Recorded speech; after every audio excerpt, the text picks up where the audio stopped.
পাহাড়ে এবার হচ্ছে না কঠিন চিবর দান উৎসব। বৌদ্ধ ধর্মাবলম্বীদের সবচেয়ে বড় ধর্মীয় উৎসব দানোত্তম কঠিন চিবর দান। এই ধর্মীয় উৎসবকে ঘিরে প্রতি বছর বিহারে ও বিহার এলাকায় সেপ্টেম্বরের শেষের দিকে চলে নানা প্রস্তুতি। বিহার এলাকা পরিষ্কার পরিচ্ছন্নতা, রং কাজ, বৌদ্ধমূর্তি স্নান সহ নানা কার্যক্রম। তবে পার্বত্য অঞ্চলে চলমান পরিস্থিতিতে নিরাপত্তাহীনতার কারণ দেখিয়ে বৌদ্ধ ধর্মাবলম্বীরা চলতি বছরে রাঙামাটি, খাগড়াছড়ি ও বান্দরবান বিহারে দানোত্তম কঠিন চিবর দান উদযাপন করা হবে না বলে জানিয়েছে পার্বত্য ভিক্ষু সংঘের সভাপতি বদন্দ শ্রদ্ধালঙ্কার মুহাথের। কঠিন চিবর দানের বিষয় নিয়ে আমাদের অনেক আলোচনা হয়েছে।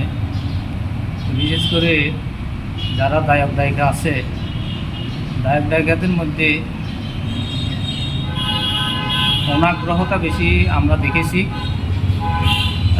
টাকার সমস্যার কথা বলেছে, তারপরে পরিস্থিতির বিষয় নিয়ে বলছে, মন মানসিকের ব্যাপার আছে। সব কিছু মিলে এই বছর না করে পরবর্তী বছর করলে ভালো হবে, ওই রকম মানে একটা সাজেশন পেয়েছি। সেই জন্য আমরা ভিক্ষু সংঘরা দায়ক দায়িকাদের হিতগামী হয়ে কঠিন চিবর এই বছর না করে পরবর্তীতে করবো এমন সিদ্ধান্ত নিয়েছি। সম্প্রতি খাগড়াছড়ি রাঙ্গামাটিতে সাম্প্রদায়িক সহিংসতায় বিহারে হামলা, ভাঙচুর, লুটপাট সহ শতাধিক দোকানপাট ভাঙচুর ও অগ্নিসংযোগের ঘটনা ঘটে। পাহাড়ে চলমান সহিংসতা এবং এটি থামানোর লক্ষ্যে প্রশাসনের তরফ থেকে কার্যকর ও দৃশ্যমান কোনো উদ্যোগ না দেখা এবং আইন শৃঙ্খলার চরম অব্যবস্থাপনা অবনতি থেকে পার্বত্য চট্টগ্রামের বৌদ্ধ সমাজ ও ভিক্ষু সংঘ বর্তমানে খুবই উদ্বিগ্ন ও শঙ্কিত হওয়ায় চরম নিরাপত্তাহীনতা এবং প্রশাসনের উপর আস্থাহীনতা বোধ করছি বলে জানিয়েছে পার্বত্য ভিক্ষু সংঘের সভাপতি বদন্ত শ্রদ্ধালঙ্কার মহাদের।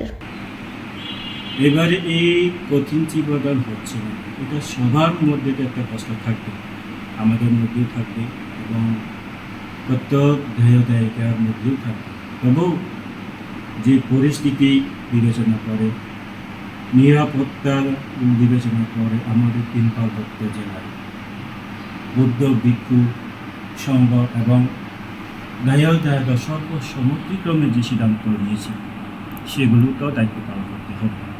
কারণ